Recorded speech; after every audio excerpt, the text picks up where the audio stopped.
আমার এত লম্বা চুলগুলোকে কেটে ছোট করে ফেলতে হলো?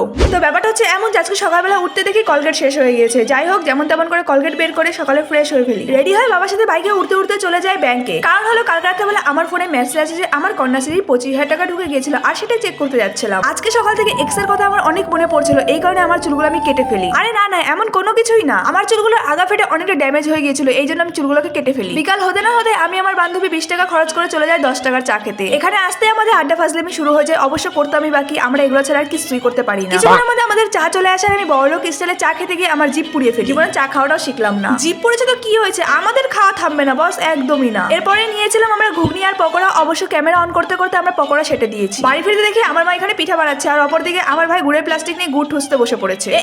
ক্যামেরা দেখে আমার ভালো মানুষ সাজছে। মায়ের পিঠা বানানো দেখে আমারও মনে হলো যে শুভ কাজে দেরি কিসের, তাই দেরি না করে আধ ঘন্টার মধ্যে আমি এই একটা পিঠা ফাইনালি বানিয়ে ফেলি।